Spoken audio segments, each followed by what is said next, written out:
Right. With development fairly quiet this week, I want to shift gears slightly and look at something that's actually been very active behind the scenes: the community. These are ideas pulled from the Discord Starboard, meaning they've hit a high like threshold. So this isn't random wish listing. It's what a lot of players are agreeing on. Important reminder before we start: none of this is confirmed. These are community expectations, not promises. But they do tell us a lot about what players want Garden Horizons to be. The clearest message by far is this: players do not want a straight grow a garden copy. There's a strong push from the community to avoid copy-paste mechanics, even if they worked in the original game. And that's interesting, because it tells us something important. Players would rather risk something new than play a safer clone.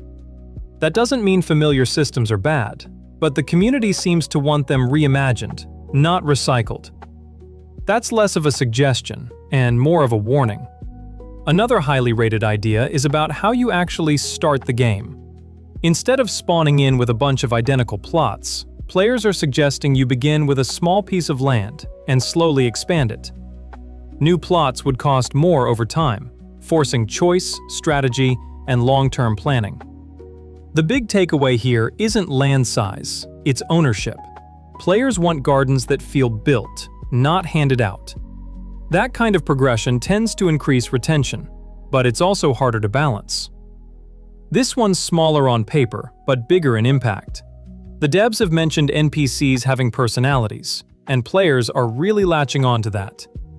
It suggests immersion, character, and a world that feels alive, not just systems ticking over in the background. It's not flashy, but it's the kind of thing people remember.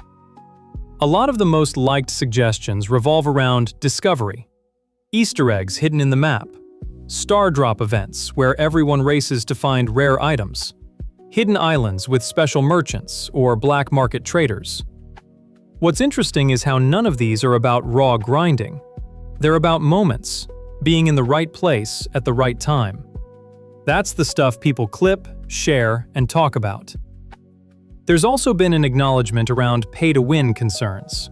The team has stated that while some parts of the game may be monetized, free-to-play players should still be able to access and progress through content.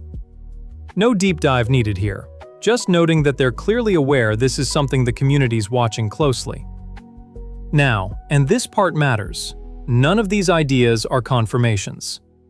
Some are expensive to build, some are hard to balance, some might never make it past the discussion stage. But the reason I'm covering this is simple. When a trailer drops or a system gets revealed, this is the context we'll be judging it against.